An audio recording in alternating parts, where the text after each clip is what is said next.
Meron nga pala tayo ditong Oppo A9 na magagamit mo lang siya kapag naka-charge. Pero kapag ganitong binunot mo na, ayan, namamatay na. Kapag ganito pong issue, madalas nagagawan pa yan ng remedyo at hindi mo pa kailangang bumili ng bagong battery.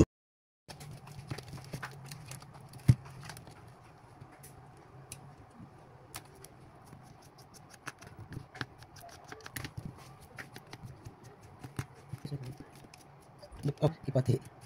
Ha? 118 talaga.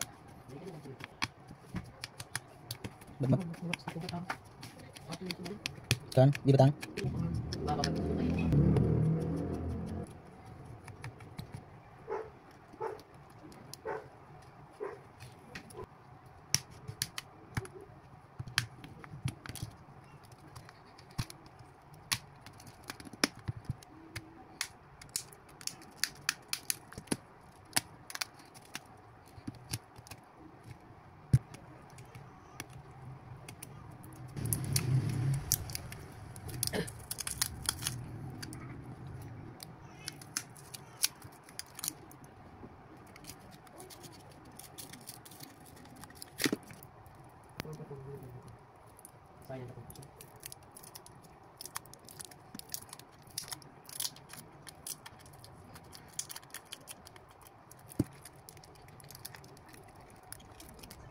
Tanggalin nyo lang po itong plastic para tuluyang lumabas yung mga components. At hanapin po dito itong fusible resistor. Ito po yung rectangle na kulay black. So ito, tinester ko at may existing tayong 0.2 na resistance. So ito, may 0.8, ibig sabihin may 0.6 ohms tayong resistance. Hindi porket may resistance or may continuity or iniisip natin na buo pa naman siya, pero yun pala ay nag-change value na. Kaya naman, tanggalin na lang po natin at i-short gamit yung soldering lead. So, kahit hindi na nga natin gamitan ng tester, direktan nyo na pong tanggalin at irektan nyo na para malaman kung talagang okay pa at gagana.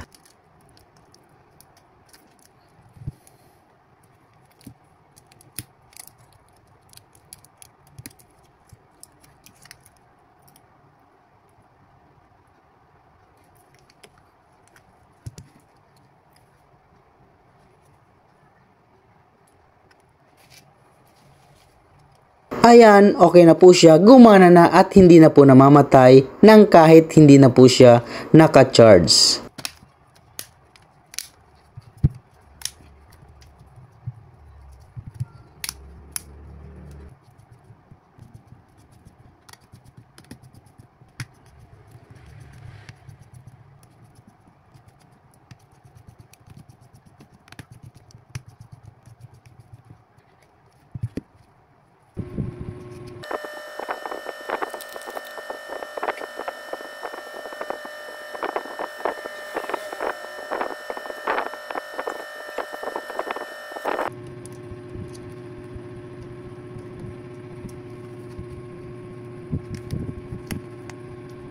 Ayan, okay na ulit. So, shoutout nga pala sa may-ari nito, sa ating suki na si Sir Romy Palibino. Okay, thanks for watching. Bye-bye.